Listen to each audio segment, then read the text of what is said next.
Olá, sejam bem-vindos ao canal de Piracicaba. Este é o programa Em Foco, um programa de entrevistas e debate.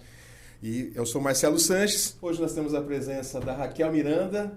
Fala, boiarada! Raquel Miranda aqui do programa Jogo de Quebrada. Jogo de Quebrada. E nós vamos receber hoje aqui uma ilustre presença aqui. Nós temos Marcelo de Lima Henrique, árbitro, que já foi árbitro FIFA, hoje apita pela CBF. Ele está em Piracicaba, veio apitar a final da Superliga. O Jogo dos Campeões que aconteceu ontem aqui na cidade, entre o time União Vila Fátima, e o Vera Cruz. Marcelo, seja muito bem-vindo. Obrigado por estar aqui no nosso estúdio. É um prazer ter você aqui. E a gente vai bater uma bola aqui, vamos conversar um pouquinho sobre a sua carreira, sobre o futebol, como está hoje, né? Futebol profissional, futebol amador. Você tem participado de alguns eventos. Obrigado pela presença. Satisfação, muito obrigado pelo convite. Vamos bater aquele papo aí. Gostoso, né? Isso aí. Me diz uma coisa, Marcelo, Xará, o que levou um fuzileiro naval a virar árbitro de futebol? Eu falo para os amigos que eu sou árbitro desde 5 anos de idade, porque meu pai foi árbitro, né? Meu pai foi árbitro também da várzea, meu pai apitou em Mato Grosso do Sul, apitou em Brasília, Rio de Janeiro. E desde 5 anos que eu acompanhei ele, depois eu me tornei goleiro de futebol da base do América, do Bangu, operário de Mato Grosso do Sul. Então eu tô no futebol desde muito cedo. E até lá em 95, meu pai praticamente me obrigou a fazer o curso de arbitragem. Seguiu o caminho do pai. Obrigado no início, mas depois a paixão veio, então estou desde muito cedo na arbitragem. Maravilha, maravilha. Nesse quesito de, desde a infância ser uma paixão, esse tempo atrás você fez uma matéria no Globo Esporte com um menino, apitando. Otávio, Eu achei surreal, um menino emocionado, vendo você entrando em campo com ele ali. Acho que foi surreal também pra você ver a criança, a vontade da criança também em ser árbitro um dia, Eu falei, Otávio, vai brincar, cara, vai soltar pipa, joga bola. Ele, não, eu sou apaixonado. É bacana quando você, pelo seu trabalho, você é referência para alguém, né? Então, para mim, foi muito gratificante saber que um jovem se espelha em mim. Então, foi para mim, foi... A hora que você entrou, ele muito começou legal. a chorar, eu falei, nossa... Exatamente, muito legal. E ontem foi a final Vera Cruz e... União Vila Fátima. União Vila Fátima, como é que foi ontem? Foi muita pressão? Como é que foi ontem aqui, essa experiência do futebol varziano em Piracicaba para você? É a primeira vez que você está em Piracicaba, né? É a primeira vez em Piracicaba, nem em jogos profissionais eu arbitrei aqui. Quando a bola rola, a gente sabe que todo mundo quer ganhar, né? Pode ser no amador, na Série A, Copa do Mundo, a gente viu agora a grande Copa do Catar, todo mundo quer ganhar. E o futebol amador tem as suas particularidades, né? Às vezes os nervos se exacerba um pouco, cresce um pouco, vamos dizer assim, e ali não foi diferente. O jogo é muito falado, o jogo da várzea é muito falado, mas eu acho que foi um jogo bem técnico também, bem disputado, com emoção até o final, né? Com gol de empate até o final, decidindo nos penais. Então, para mim foi um privilégio estar aqui nessa grande cidade, sabendo que o interior de São Paulo tem um futebol muito enraizado, né? A cultura aqui é muito bacana, então para mim foi muito bacana, foi legal. Que bom, que bom. O sonho de todo atleta, jogador de futebol, é disputar uma final de Copa do Mundo. De um árbitro não é diferente. Apitar uma final de Copa do Mundo deve ser o sonho de todo árbitro. No jogo da Argentina com a França, pênalti em cima de Di Maria. Foi pênalti ou não foi pênalti, na sua opinião? O árbitro marcou, foi, né? Marcou, boa foi. Boa resposta. Dentro da ética, eu acho que foi uma partida muito bem arbitrada pelo polonês. Eu acompanho Copa do Mundo assim, assistindo como telespectador bem atentamente desde 82. 78 eu lembro vagamente, tinha 7 anos, mas 82 eu lembro muito bem daquele time do Tele. Para mim foi a maior final que eu vi numa Copa do Mundo, foi essa agora. França e Argentina, e para mim foi a melhor arbitragem que eu vi em qualquer jogo de Copa do Mundo. Para mim foi uma grande arbitragem, uma grande Copa do Mundo, com Messi, com Mbappé, para mim foi um jogaço. Não foi... Deixa eu fazer uma pergunta para você aproveitar. O jogo do Brasil contra a Croácia, um árbitro inglês e um VAR holandês. Não é incoerente isso? Você acha, na sua opinião, não é incoerente? Porque são equipes que estavam ainda em disputa dentro da competição.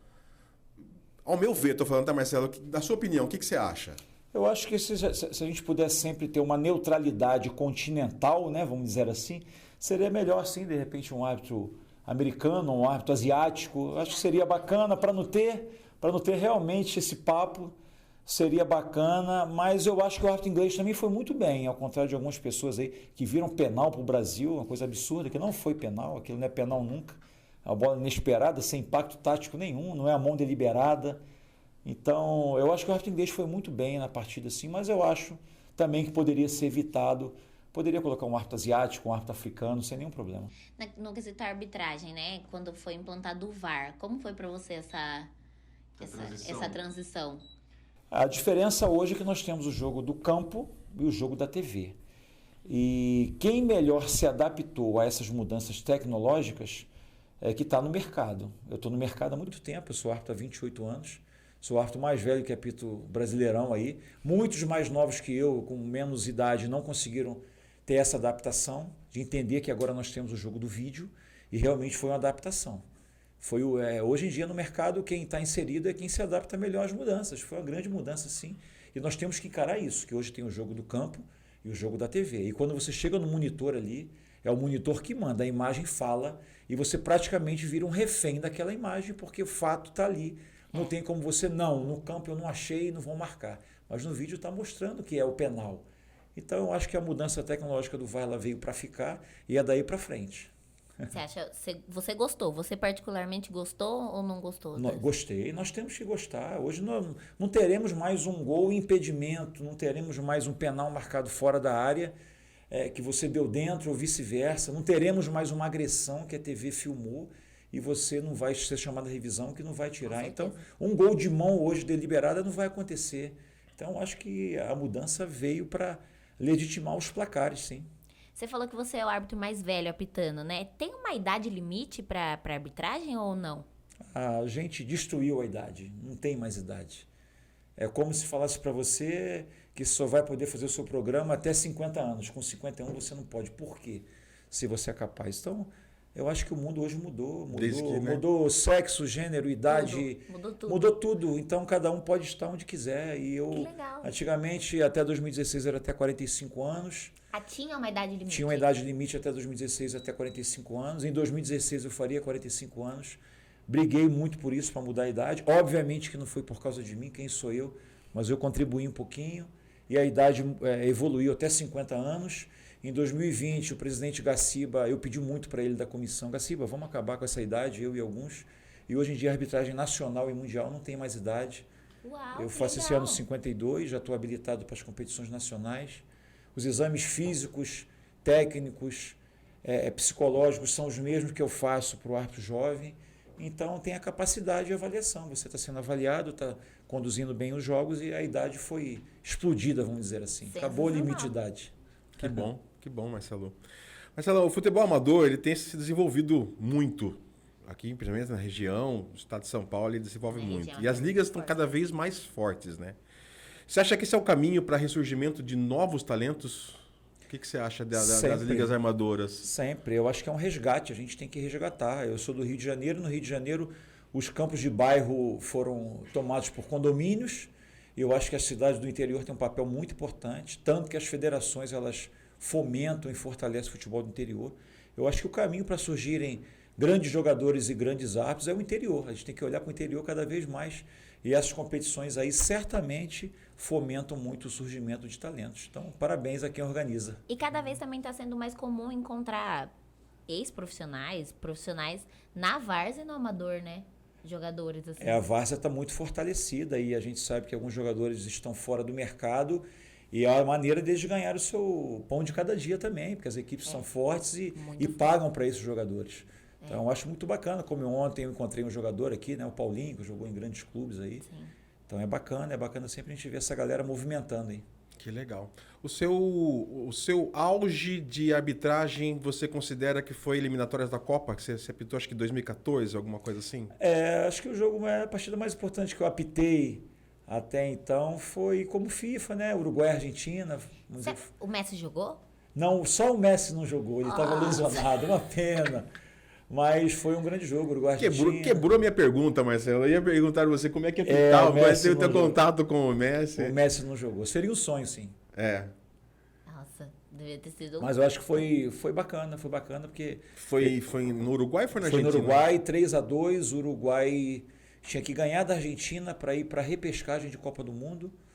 O Uruguai tinha 10 jogadores pendurados com cartões amarelos. Nossa. O Uruguai e a Argentina teve um cartão amarelo só para a Argentina. O resto a gente resolveu no berro, mais ou menos como ontem na Várzea aqui.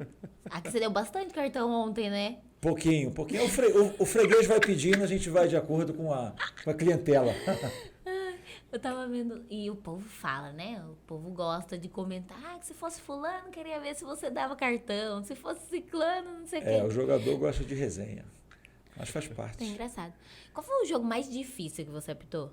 Tipo, você entrar em campo e falar, preciso fazer o meu trabalho 1000 vezes mais certo do que eu já faço, porque aqui...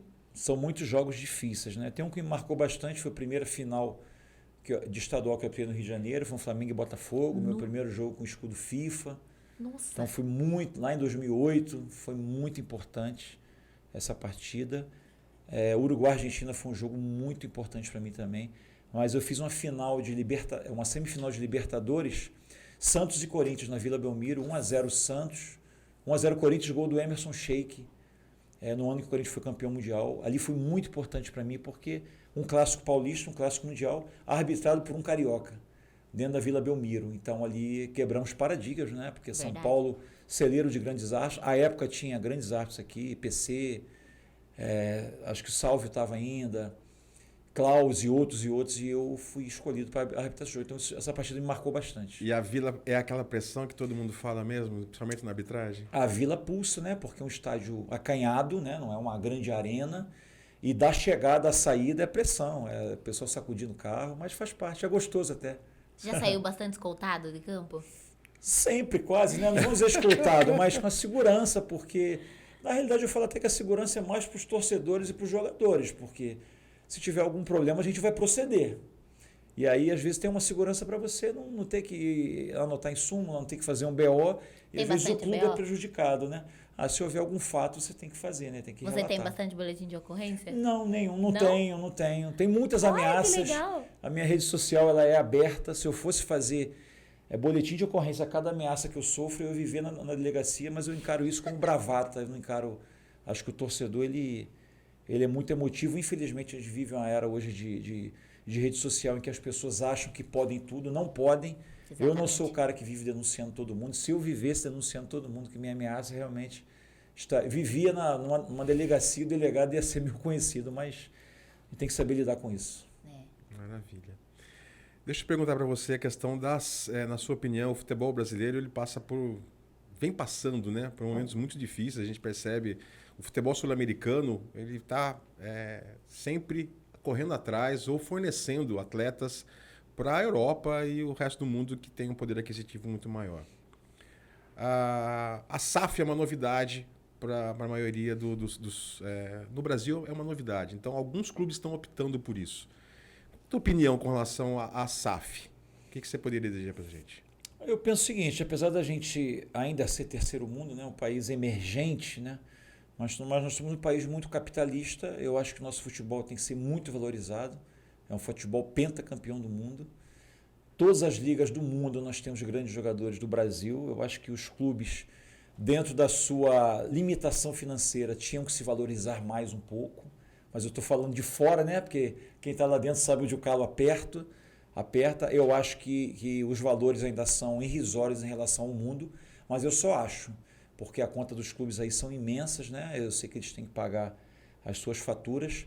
Nós estamos falando de venda do futebol, né? Não estão arrendando o futebol Sim. por 10 anos, 30 anos ou 50. Eu acho que estão vendendo o futebol. Então é um caminho, a SAF é um caminho sim para os clubes poderem sobreviver, mas quem pudesse valorizar mais um pouco e aguentar, eu acho que é importante.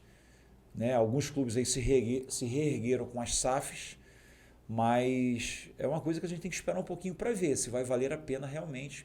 Pois voltando à primeira questão que eu falei, estão vendendo futebol, né? Para uma vida toda. Mas é um caminho, vamos ver como é que vai ficar. Não tem volta? Eu acho que não tem volta. O caminho do capital não tem volta, porque os nossos clubes, apesar de sermos um país pentacampeão do mundo, os clubes estão com grandes dívidas trabalhistas, né? Dívidas tributárias, e é um caminho para o clube poder sobreviver. Então, é um caminho sem volta também. Existem os grandes times que devem receber com certeza propostas absurdas. Mas tem um time pequeno, né? Que aquele acaba se desvalorizando por ser pequeno e acaba entrando nesse barco que eu acredito que você está falando, que não é dado o devido valor ao clube, à história do clube, ao patrimônio que o clube criou, o nome. E isso realmente, no final, o má gestor acaba, acredito que, desvalorizando aquele patrimônio e vendendo por um preço irrisório. Quem tá por trás das SAFs aí são grandes empresários que querem ganhar o tempo todo. Grande empresário não bota dinheiro em nenhum negócio para perder. E grande empresário não leva em conta a história, não leva em conta quanto, não. Um grande empresário ele olha para frente, ele quer saber o lucro dele. Se vai dar ou se não vai dar. Cabe quem está no clube ter essa valorização, sim, né? Os associados, os gestores, os diretores, para poder fazer um estatuto, um contrato bem amarradinho, para que tudo isso seja valorizado, porque o grande empresário ele só visa o lucro. E a gente já viu aí até alguns, né, que mais história. Não tem história, a gente tem que olhar daqui para frente. Eu acho que isso é uma questão que quem está dentro do clube tem que ver, sim, porque é um caminho sem volta. Depois que vendeu, obviamente a SAF cumprindo tudo que tem ali, não tem como depois, eu quero de volta o meu patrimônio histórico. Não, tem que valorizar antes de assinar. Com certeza. E deixa eu fazer uma pergunta, uma curiosidade. Árbitro tem time de futebol do coração? Com certeza, tem. O árbitro ele não veio. O Marcelo não vem de Marte, começou a apitar. Não, tem um time de futebol, mas infelizmente o torcedor não está preparado para saber o time do árbitro. Porque se souber o time do árbitro, mas por isso que ele errou aquele lateral na defesa. Porque a gente sempre acha que o árbitro é o ladrão, né? O árbitro é o culpado, o árbitro é a má pessoa, é o ruim. E todo mundo sempre sabe apitar mais que o árbitro que está dentro de campo, Todo mundo é melhor do que o Tite, é melhor que o Neymar e é melhor que o Marcelo e que o Klaus. Com certeza. É assim que funciona a nossa cultura, mas não é só aqui, é aqui no mundo. Ninguém está preparado para... Mas com certeza o árbitro é um apaixonado pelo futebol e torceu por alguém. Eu, como santista, não posso deixar de perguntar. Você já apitou o jogo do Neymar? Já, muitos jogos. E ele é caicai mesmo ou ele é caçado? Me diz Neymar é craque, Neymar é gênio, Neymar ele é diferenciado e eu penso que ele, se ele não fugisse de todas as pancadas que tentaram dar nele, hoje ele não jogava mais. Ele é caçado Para mim ele mesmo, é caçado, né? sim, é uma defesa dele. Ele saiu do Santos aqui muito franzino, Sim. Chegou no Barcelona muito franzino. Agora que o Neymar está com a complexão física mais avantajada. Lá na Copa do Mundo agora, nós vimos lá o que ele sofreu, a Copa do Mundo agora. Os 2 jogos que ele jogou, o primeiro foi o jogador que mais levou faltas na primeira rodada. Foi. Então, eu acho que ele é craque, é uma defesa e ele apanha um bocado. Eu acho que nenhum craque aí apanha como ele apanha. Você não vê o Messi tomar as pancadas que o Neymar toma, o Cristiano Ronaldo, e a gente tem que valorizar o nosso craque. E a fama dele de ser caicai, eu acho que faz com que os adversários procurem mais o contato com ele ainda, não? Acho que é a fama do brasileiro, né? A gente tem essa fama de simulador, de caicai. E o Neymar, por ser um jogador franzino, nosso camisa 10, essa fama caiu muito sobre ele também. E ele tem que saber lidar com isso. Eu acho que ele está sabendo lidar com isso nos últimos anos aí. Eu penso que ele amadureceu bastante. Aprendeu com essa fama. O Ronaldo deu uma entrevista no podcast e fizeram essa pergunta para ele, perguntando... Pô, você acha que o Neymar é caçado, diferente do Cristiano Ronaldo e do Messi e tal? Daí ele falou assim, então, o único problema do Neymar, que é uma coisa que eu já falei pra ele, é que às vezes ele tenta segurar a bola no lugar errado. E daí as pessoas vão e caçam ele mais do que caçam os outros 2, né? O Cristiano Ronaldo e o Messi. Aí você acaba analisando o jogo e acaba sendo verdade. Você não vê o Messi segurando tanto a bola fora da área. Você não vê o Cristiano Ronaldo fazendo isso fora da área. O Neymar não. Ele vai driblando o jogo inteiro e independente de onde ele esteja, né? Se o Ronaldo falou, tá falado, né? É o cara. não tem como contestar, né, Marcelo? Bom, eu agradeço muito a tua presença, Marcelo. Acho que foi um bate-papo gostoso. Acredito que... os nossos internautas, os nossos seguidores vão ficar muito satisfeitos com a sua presença aqui, com o bate-papo que a gente conseguiu, né, Raquel? Com certeza, estamos honrados em ter você aqui. Foi um prazer realmente enorme. Eu agradeço muito a tua presença, cara. Eu que agradeço a vocês, a todo o pessoal de Piracicaba, toda a galera do canal, toda a galera que esteve ontem lá no estádio. Para mim realmente é um privilégio, né, Papo Furado estar aqui, porque eu sei do valor do interior de São Paulo. E eu saindo lá da minha cidadezinha e estar aqui falando com vocês, apitando futebol ainda, com quase 52 anos, para mim é um privilégio, me sinto privilegiado. Então eu que agradeço, muito obrigado e a gente se vê por aí. Com certeza, com certeza. Canal de Piracicaba, informação você encontra aqui.